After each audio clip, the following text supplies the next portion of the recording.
Swapnadeep Gurukul channel में आपका स्वागत है। Class 9th mathematics NCERT based chapter number 2 polynomials. आज इसका इंट्रोडक्शन है। इंट्रोडक्शन के साथ हम कुछ क्वेश्चंस भी कवर करेंगे। तो सबसे पहला टास्क हमारा ये है कि पॉलिनोमियल चैप्टर में हम समझें कि पॉलिनोमियल होता क्या है। ठीक है, तो चलिए लेट्स स्टार्ट। मान लीजिए मैं कोई इक्वेशन लिखता हूँ, 2-3 इक्वेशन लिखूंगा। 5x² + 3x - 2, ये एक इक्वेशन हो गई। We can have another equation 5y - 2, एक आध और लिख लेते हैं 7t² + 5, कुछ और लिख लेते हैं 8x⁵ + 4x² - 2। ठीक है, अब ये जनरल फॉर्म में मैं कुछ लिखता गया। इन चीजों में सबसे पहली चीज जो हमें ऑब्जर्व करनी है, पहली बात जो हमें ऑब्जर्व करनी है वो ये है कि सब में वेरिएबल है, खाली कांस्टेंट नहीं है। दे कंप्राइज ऑफ सम वेरिएबल। ये जो वेरिएबल्स हैं इनमें इनकी पावर में कुछ एक्सपोनेंट वैल्यू लिखी हुई है, पावर है कुछ। ठीक है, तो ये दो चीजें हमने नोटिस की। अब जो प्राइमरी चीज, प्राइमरी बात, प्राइमरी कंडीशन किसी पॉलिनोमियल को पॉलिनोमियल खानदान में होने की जो कंडीशन है वो ये है कि वेरिएबल्स हम जो इस्तेमाल कर रहे हैं उनके ऊपर जो पावर है वो पावर होल नंबर होनी चाहिए। पावर कैसी होनी चाहिए? Whole number. तो आप देखिए यहां पर क्या है 2, यहां पर क्या है 1, कुछ नहीं लिखा मतलब 1 है। और यहां पर देखिए आप कहेंगे सर वेरिएबल ही नहीं है, और वो वेरिएबल छुपा हुआ है और उसके ऊपर पावर भी है। पावर है 0, नहीं 1 नहीं, 0, क्योंकि एनी वेरिएबल और वैल्यू और number two the power 0 is always 1। तो क्या कांस्टेंट जो मैंने वैल्यू लिखी 2, या इस अभी जो 4-5 इक्वेशन हमने लिखी है अभी बोर्ड पे, उनमें आपको दिख रहा है 5 भी है। तो क्या 5 अकेला है, उसके पास वेरिएबल नहीं है? नहीं, थर्ड इक्वेशन देखिए, कांस्टेंट की बात कर रहा हूं। कांस्टेंट जो लिखे हैं उनमें ये वाले में देखिए आप 5, क्या इसके साथ वेरिएबल है? ये जो 2 है क्या इसके साथ वेरिएबल है? बिल्कुल है। कहां है? छुपा हुआ है। कैसे? t⁻0, यहां x⁻0। ठीक है, अच्छा वेरिएबल का नाम ऐसा नहीं कि आप नया कोई नाम है, जो खानदान चला आ रहा है वही आगे बढ़ेगा। t के साथ t है, x के साथ x है, तो ये बात समझ में आई। ठीक है, तो वेरिएबल्स आर ऑलवेज देयर और उनकी पावर क्या है? 0 है।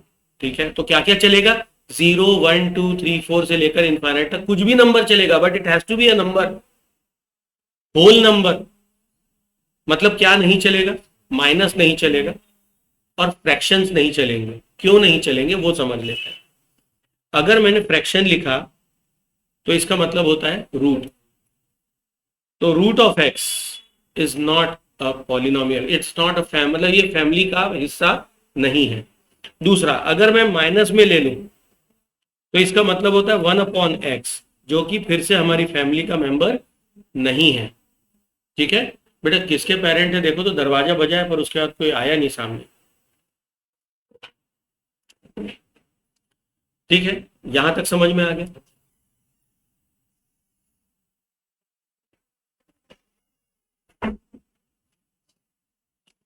ठीक, तो ये दोनों ही प्रकार, ये दोनों ही प्रकार पॉलिनोमियल फैमिली के मेंबर नहीं माने जाएंगे। तो आपकी जो एक्सरसाइज शुरू होती है वो पहली एक्सरसाइज यहीं से शुरू होगी कि आइडेंटिफाई पॉलिनोमियल, और पहला क्वेश्चन यही है। तो आई होप अब इसमें आप पहला क्वेश्चन तो सॉल्व कर ही पाएंगे। ठीक है, तो कंसेप्ट वाइज अब मैं आगे बढ़ता हूं।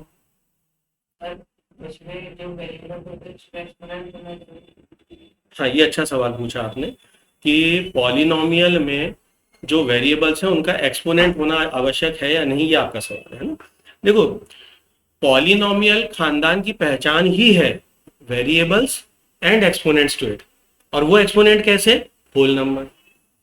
ठीक है, तो they need to be whole number and of course, अब वेरिएबल की बात हुई रही, अगर मान लो मैंने सिर्फ कह दिया 2, क्या ये पॉलिनोमियल है, answer is yes, it is also a polynomial. Why, उसके पास वेरिएबल है, कौन सा है, जो मन में आए लिख लो, ए है, पावर कितनी है, 0 है, होल नंबर है, बिल्कुल है। तो डज इट मेक सेंस कि ये वेरिएबल, ये पॉलिनोमियल है, answer is yes, it is member of polynomial. ये बात समझ में आई, ठीक है, ओके। तो ऑफ कोर्स वेरिएबल होने चाहिए, ना हो तो हम डाल देंगे, ठीक है। और वेरिएबल की पावर क्या होनी चाहिए, होल नंबर होनी चाहिए। तो पहली बात तो बिल्कुल क्लियर हो गई। चलिए अब हम आगे देखते हैं। नेक्स्ट हमारे जो टॉपिक है वो कहता है कोफिशिएंट्स को पहचानना, ठीक है। तो अलग अलग वेरिएबल्स और उनके एक्सपोनेंट, अलोंग विद दैट उनका प्रॉपर कोफिशिएंट, ठीक है। तो अगर मैं आपसे कहूं 2x³ minus 3x² plus 4x minus 5, ठीक है। अब आपसे सवाल पूछ, नहीं, वही तो बात गलत बोल गए आप। अभी आपने बोला x का कोफिशिएंट 2 होगा, ये गलत है। x³ का, करेक्ट, x³ का कोफिशिएंट 2 है। अच्छा, अब x² का बताइए, -3, वेरी गुड, कोफिशिएंट इज -3। अच्छा, अब को एफिशिएंट का मतलब क्या होता है वो समझ लीजिए। को का मतलब होता है साथ में, एफिशिएंसी का मतलब दक्षता, ठीक है। तो हमेशा याद रखो, इससे हमें क्या सीखने को मिला कि हमारा जो दोस्त है वो हमेशा हमारा कोएफिशिएंट होता है, समझे। अब अगर वो डबल है, 2 है, तो वह आपको हमेशा दुगना कर देगा, समझ गए। अगर वो माइनस है तो आपको नेगेटिव में उतने टाइम्स कर देगा। तो ये आपको सोचना है आपका दोस्त कैसा है। तो दोस्त कौन है आपका, स्कूल में है, अच्छा, तो आपका जवाब होना चाहिए कि अब मेरा दोस्त कौन है, मेरी किताबें, ठीक है। बिकॉज किताबों को हमेशा आपसे ज्यादा पता होता है, दे आर पॉजिटिव साइड, और नेगेटिव कभी होते नहीं है। तो आपकी बुक्स जो है ये आपकी फ्रेंड होनी चाहिए। ये बात समझ में आई, ठीक है। चलिए, तो कोफिशिएंट समझ में आ गए। अच्छा, इसके साथ एक और चीज आपके कोर्स में है, कहता है जीरो पॉलिनोमियल क्या होता है। There is a polynomial named zero polynomial. अब ये क्या है, क्या,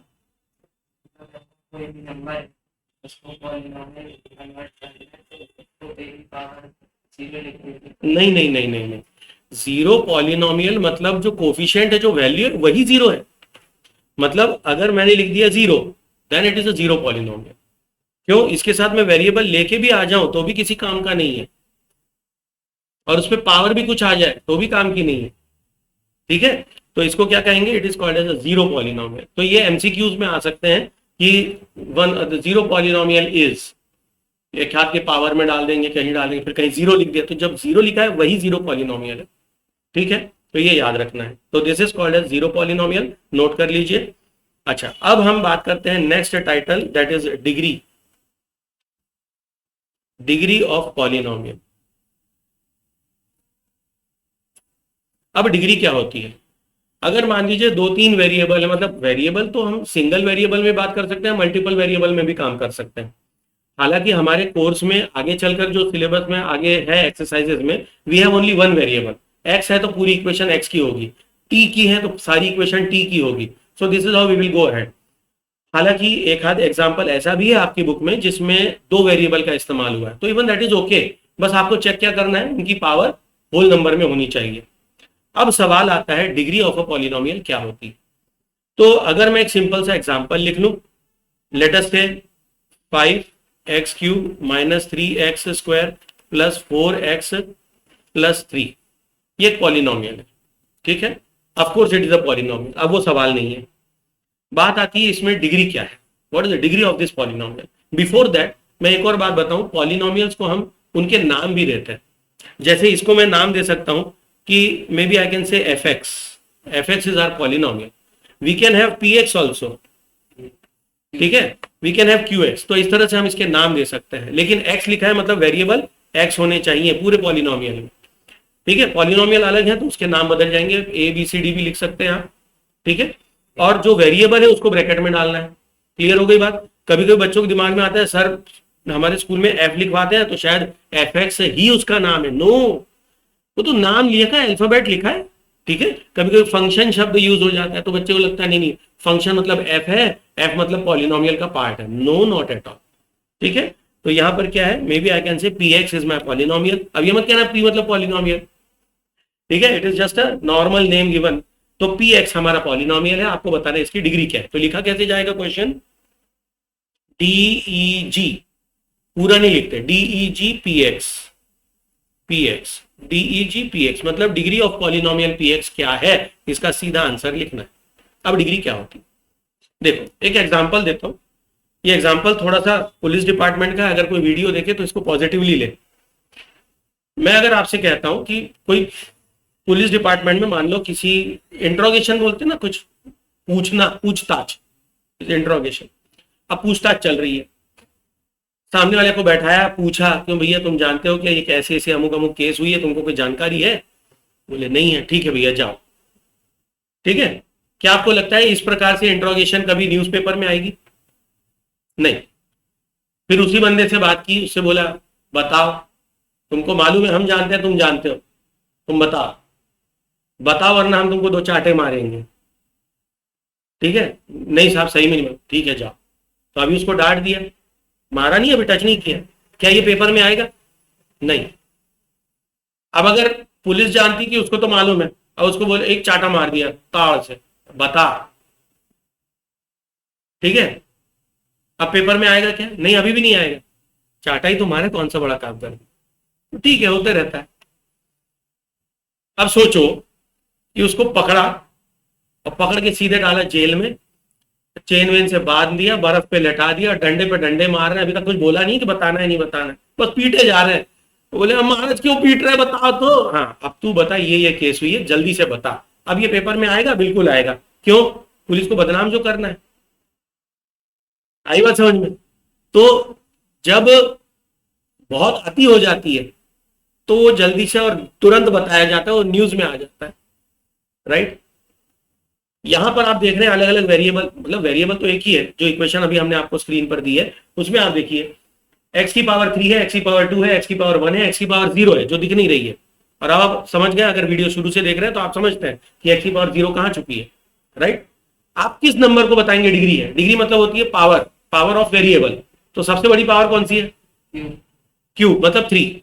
तो degree of this polynomial is नहीं 3 ना, केवल डिग्री, मतलब आपको एक्सपोनेंट बताना है तो डिग्री इज 3, ये थर्ड डिग्री हो गया, है ना। मतलब जब सामान्य इंक्वायरी हो रही है आप नहीं बता रहे, पर जब सबसे अधिक हो गई तो वो आपने बता दी। तो यहाँ पर डिग्री जब आपसे पूछी जाएगी what is the degree of this polynomial, तो आपको सबसे बड़ा वेरिएबल का जो सब वेरिएबल की सबसे बड़ी पावर बतानी है। बात समझ में? इस एग्जांपल को नोट करिए and note it as degree of polynomial. तो डिग्री ऑफ पॉलिनोमियल क्या होती है? पूरे इक्वेशन में, पॉलिनोमियल में जो सबसे बड़ी पावर है वही पावर डिग्री है। जरूरी नहीं कि वो बीच में आ जाए, साइड में आ जाए, पहली आ जाए, कहीं भी आ जाए, ठीक है। जैसे कभी कभी एग्जाम में ऐसा आ जाता है,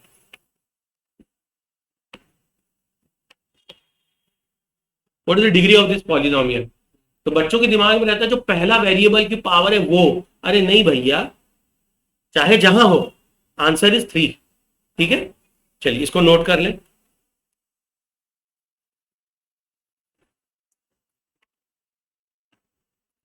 ओके, अब एक छोटा सा सवाल कभी कभी एग्जाम में आ सकता है। मान लीजिए मैंने एक क्वेश्चन दिया, पॉलिनोमियल दिया 2, 3 भी हो सकता है, कुछ भी, 573, ये एक पॉलिनोमियल है, ठीक है। आपसे कह रहे हैं इसकी डिग्री बताओ, तो डिग्री क्या होगी? 0। Very good. क्यों? क्योंकि इसके पास एक वेरिएबल है जिसकी पावर है 0 और यही सबसे बड़ी पावर है। तो degree of this non zero polynomial is 0। आई बात समझ में? नहीं नहीं, जीरो पॉलिनोमियल के लिए तो वैल्यू ही 0 चाहिए ना। 0, ये देखो आप, इसको कहते हैं जीरो पॉलिनोमियल, इसको जीरो पॉलिनोमियल नहीं कहते, इसकी डिग्री, इसको, इस पॉलिनोमियल की डिग्री 0 है, ठीक है, समझ गए? ओके, अब हम बात करते हैं डिग्री क्यों पढ़ा रहे हैं। डिग्री से हम उस पॉलिनोमियल को एक नाम दे सकते हैं, we can give certain names to those polynomial. जैसे अगर डिग्री वाइज और नेम हम लोग लिख लेते हैं, डिग्री अगर 1 है तो उसे हम लीनियर कहते हैं। क्यों कहते हैं मैं बताऊंगा। 2 है तो इसे क्वाड्रेटिक कहते हैं। 3 है तो इसे क्यूबिकल इक्वेशन कहते हैं। 4 है डिग्री तो इसे हम कहते हैं बाई क्वाड्रेटिक।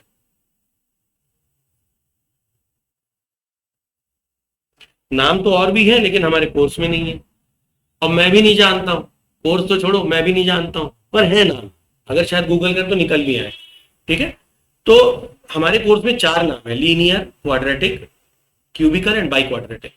इसके आगे वाले सभी को हम इन जनरल पॉलिनोमियल कहते हैं। तो क्या हम क्वाड्रेटिक को पॉलिनोमियल नहीं कह सकते? कह सकते हैं। वो सारे पॉलिनोमियल खानदान में आते हैं, जिनमें से लीनियर भी हो सकता है, quadratic, cubical, biquadratic and so on. ठीक है, तो ये नाम हो गए। अब मैंने आपसे कहा कि मैं आपको बताता हूं ऐसे नाम क्यों रखेगा। लीनियर का मतलब ये है कि जब कभी ऐसे पॉलिनोमियल का हम ग्राफ बनाते हैं तो we will always get a straight line. ठीक है, हमें इससे हमेशा एक स्ट्रेट लाइन मिलेगी, इसलिए ऐसे पॉलिनोमियल को हम कहते हैं लीनियर। अब quadratic is a name given एक कर्व है, ऐसा कर्व बनेगा तो ये क्वाड्रेटिक कहलाएगा। ठीक है, इसी तरह से cubical equations and biquadratic, इनके ऊपर हम बात तब करेंगे जब अगले साल पॉलिनोमियल चैप्टर फिर से पढ़ेंगे क्लास 10th में, तब इस पर मैं और चर्चा करूंगा। ठीक है, अभी इतना आइडिया रखिए कि लीनियर का मतलब होता है एक स्ट्रेट लाइन बनेगी, तो इसका नाम लीनियर रखा है। ठीक है, चलिए ये हो गया डिग्री के साथ इनका नाम। तो इतनी इंफॉर्मेशन जो अभी हमने आपको दी है, इसमें हमने क्या क्या कवर किया? सबसे पहले पॉलिनोमियल को आइडेंटिफाई करना, दूसरा उसके हाईएस्ट वेरिएबल या डिग्री को आइडेंटिफाई करना, और तीसरा डिग्री के हिसाब से उसका नामकरण करना। ठीक है, अच्छा एक चीज और रह गई, नंबर ऑफ टर्म्स के हिसाब से भी हम उसको नाम देते हैं, वो चीज रह गई। चलिए उसको भी करते हैं। तो इससे क्या होगा, आपकी फर्स्ट एक्सरसाइज इस चैप्टर की वो आपकी कवर हो जाएगी। टर्म, टर्म का मतलब क्या होता है? Terms are separated by operator plus और माइनस। ठीक है, मल्टीप्लीकेशन नहीं, केवल प्लस या माइनस से टर्म्स अलग हो जाते हैं। जैसे मैंने लिखा 2x + 3, तो यहाँ प्लस क्या है? एक ऐसा ऑपरेटर है जो दोनों टर्म्स को अलग कर रहा है। यहां पर आप देखेंगे तो दो वैल्यूज है, एक 2 है एक x है, और दोनों मल्टीप्लीकेशन में है। ये बात समझ में आई नहीं है? क्योंकि अगर मैं x की वैल्यू डालता हूं तो वो वैल्यू 2 से मल्टीप्लाई होगी। क्लियर? तो इस तरह से यहां दो टर्म्स है, मतलब दो वैल्यूज हैं लेकिन मल्टीप्लीकेशन है, लेकिन collectively they are called as one term. तो 2x एक टर्म हो गई, 3 अलग एक टर्म हो गई, तो we have 2 terms, 2x and 3, ऐसे दो टर्म्स हैं। अब टर्म्स की संख्या के अनुसार इनके कुछ नाम होते हैं। अगर एक ही टर्म है, अरे वाह मालूम है, वेरी गुड, इसे मोनोमियल कहते हैं। अगर 2 है तो इसे बाइनोमियल कहते हैं, 3 है तो ट्राइनोमियल।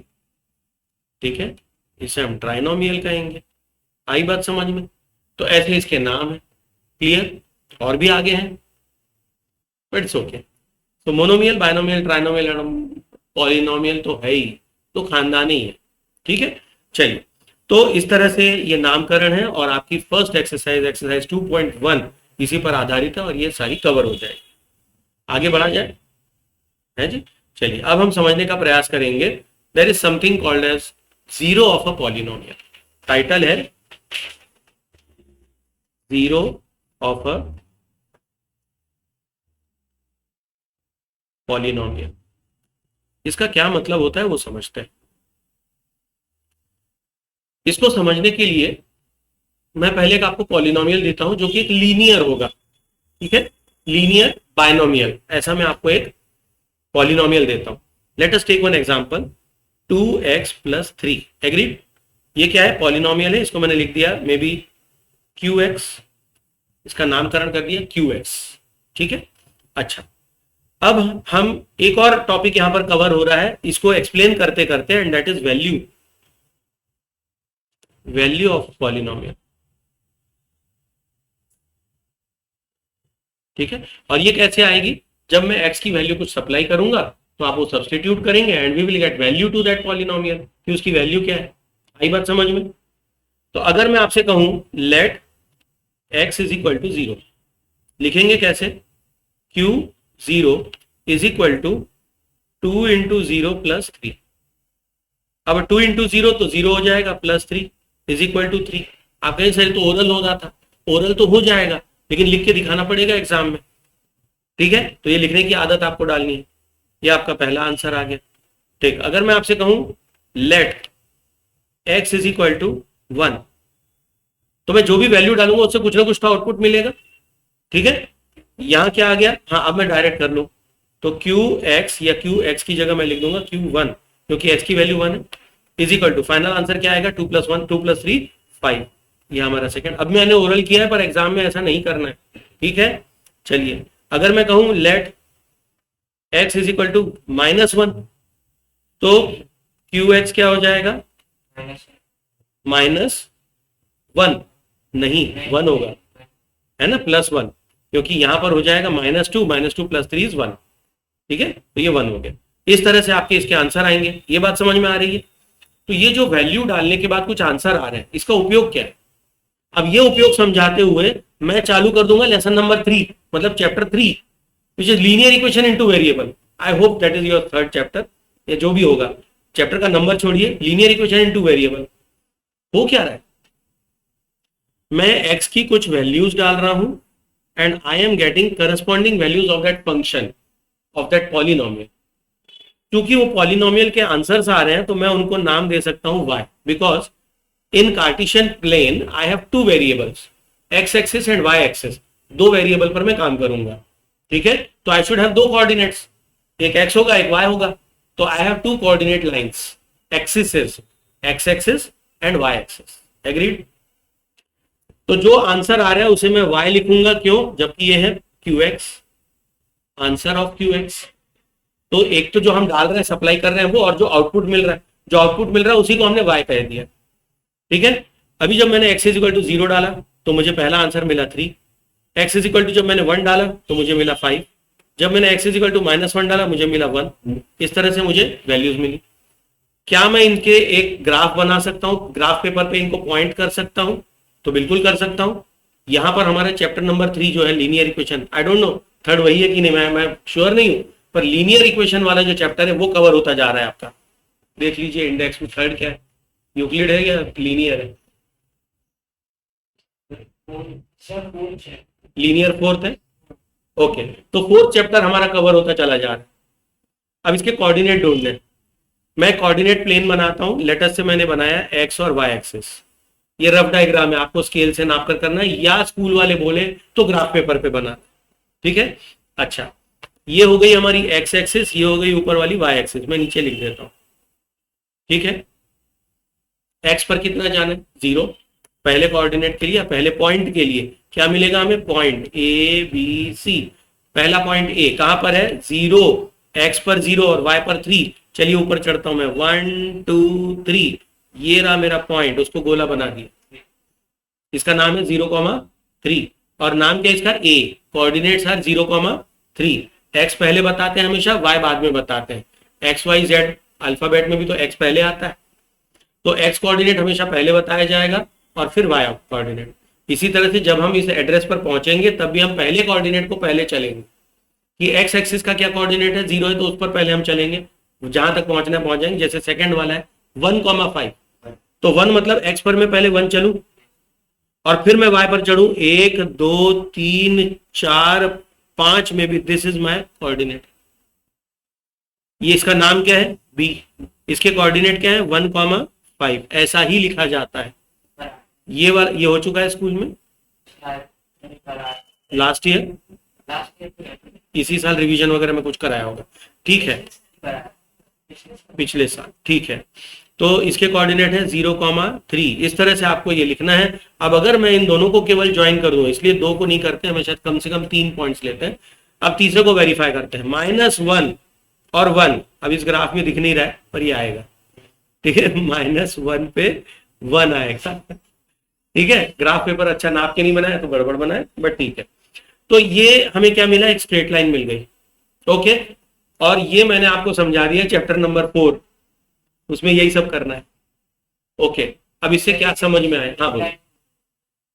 क्योंकि इन कोऑर्डिनेट से आपको स्ट्रेट लाइन मिलेगी। इसका नाम क्या है? लीनियर, बिकॉज इसकी डिग्री क्या है? 1। इस इक्वेशन की डिग्री क्या है? 1।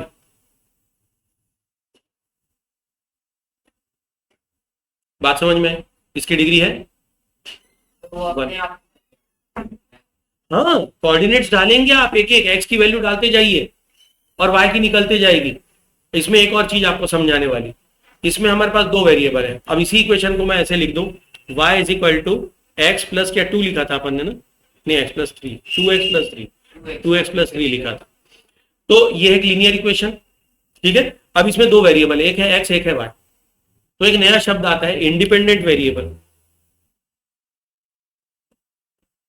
इंडिपेंडेंट इंडिपेंडेंट वेरिएबल, और दूसरा है डिपेंडेंट।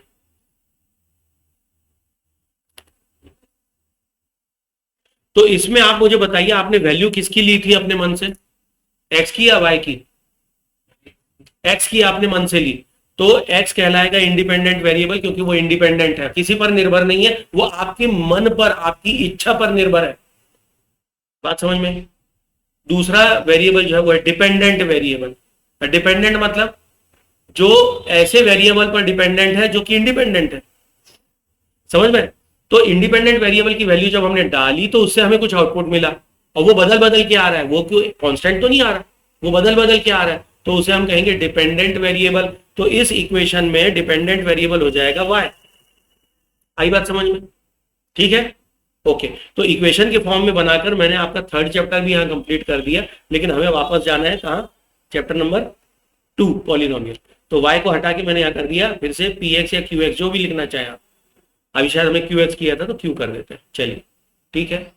अब लाइन मिली तो इसको लीनियर नाम दे दिया, पर बात यह आती है कि कुछ तो वैल्यू होगी जिससे हमें y की वैल्यू 0 मिलेगी। क्यों?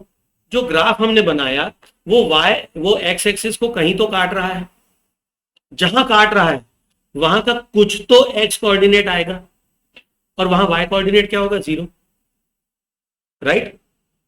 तो जब कोई ग्राफ, आई रिपीट, जब कोई ग्राफ, चाहे वो लीनियर हो, क्वाड्रेटिक हो, बाय क्वाड्रेटिक हो, क्यूबिकल हो, जो भी हो, पॉलिनोमियल हो, जब एक्स एक्सिस को किसी पॉइंट पर काटता है तो उस पॉइंट के कोऑर्डिनेट को, उसका जो एक्स एक्सिस कोऑर्डिनेट है, उसे हम जीरो ऑफ अ पॉलिनोमियल कहते हैं। क्या कहते हैं? Zero of polynomial. बात समझ में है? तो जीरो ऑफ अ पॉलिनोमियल क्या है? It is that value of x for which polynomial is zeroised, या विच बिकम्स इक्वल टू 0। तो अब वो क्या पॉइंट है? चलो निकालते हैं। 2x प्लस 3 ये हमारा पॉलिनोमियल था। अब स्कूल में इसको कैसे निकालेंगे भाई? आंसर क्या चाहिए आपको? y इज इक्वल टू 0 डाल दो, उल्टा काम करो। y इज इक्वल टू 0 तो x कितना आएगा? दैट, हाँ नहीं 0 थोड़ी आएगा, करके देखते हैं। देखो 2x is equal to -3, x is equal to -3/2, -3/2, या अगर मैं ग्राफ की भाषा में बोलूं तो -1.5, -1.5, दैट इज योर 0। क्यों? एट -3.3/2 आर पॉलिनोमियल इज बिकम 0। तो कोऑर्डिनेट क्या हुआ? x का कोऑर्डिनेट है -3/2, 0। मतलब ये लाइन जो है वो कहां काट रही है? And this is called as zero of a polynomial. Very important concept, not only this year, अगले साल के लिए बहुत धांसू कंसेप्ट है ये, इसलिए इसको बड़े अच्छे से समझना है कि जीरो ऑफ अ पॉलिनोमियल होता क्या है। बात समझ में? अच्छा, अब मैं आपको सिर्फ एक ग्राफ बनाकर दिखाऊंगा। मान लीजिए मैं क्वाड्रेटिक इक्वेशन बनाता हूं। मैंने आपसे कहा था क्वाड्रेटिक इक्वेशन ऐसे बनती है, ठीक है।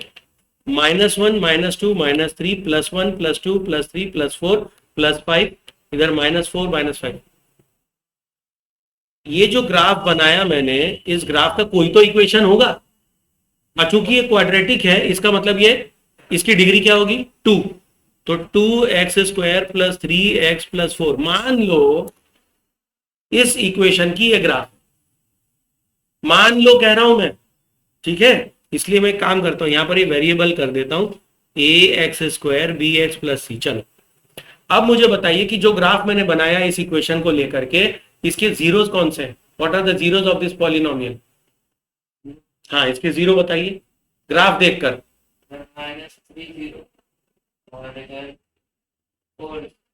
-3, 0 एंड 4, 0। मैंने आपसे पूछा जीरो बताइए, आपने मुझे बताया कोऑर्डिनेट।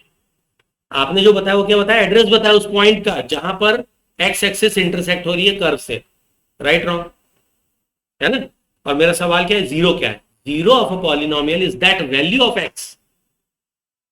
तो आपको सिर्फ बोलना है सर इसका जीरो है। -3 and 4 are the zeros of this polynomial a x square plus b x plus c, जिसका डायग्राम आपने बनाया है।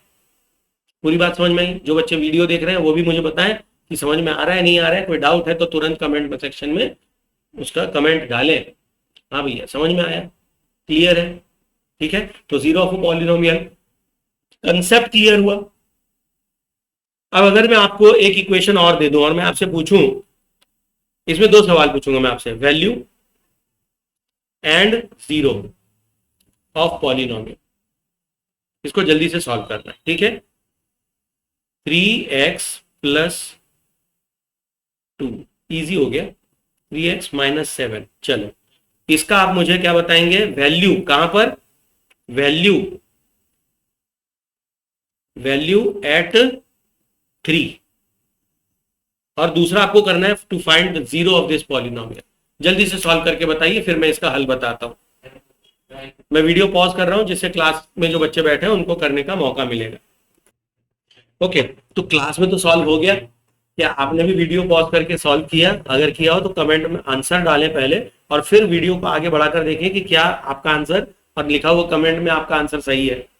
चलिए, वैल्यू की जब बात आती है तो हम क्या करते हैं? मैं सबसे पहले इस इक्वेशन को कुछ नाम दे देता हूं। लेटस से मैंने इसको नाम दे दिया P x is equal to 3x minus 7। Let x is equal to 3, मतलब वैल्यू। ठीक है, तो क्या हो जाएगा? P3 इंटू नहीं कहते इसको, ये फंक्शन है तो P3 कहेंगे। P एट 3 या P3? 3 इंटू 3 माइनस 7 कितना हो गया? 3 3 9 माइनस 7, आंसर आ गया 2। ये आपका पहला आंसर है। ठीक है, अब आपसे कह रहा है find the zero of this polynomial, आपको जीरो भी बताना है। ठीक है, 3x माइनस 7 आपकी इक्वेशन है for zero of polynomial px is equal to 3x minus 7 is equal to 0। इस इक्वेशन को ही आप जीरो लिख दें। क्यों? आंसर तो आउटपुट जीरो मिलना ही है, मतलब zero of that polynomial is zero for that value of x जिसको आपको डिटरमाइन करना है। तो y की वैल्यू जीरो आनी थी, वो हमने डाल दी। चलिए अब x निकालते हैं, कितना आएगा? तो इसको आप छोड़ दीजिए px वाले को, यहां पर आ जाएगा 3x is equal to 7 and 3x is equal to 7/3। ठीक है, तो x का आंसर क्या आ गया? 7/3, and this is your zero of this polynomial.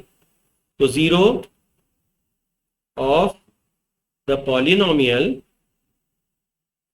px is 7/3 answer. समझ गए? दोनों बातें आ गई समझ में कि वैल्यू कैसे आती है और जीरो कैसे आता है, ये दोनों हमें सीखना है।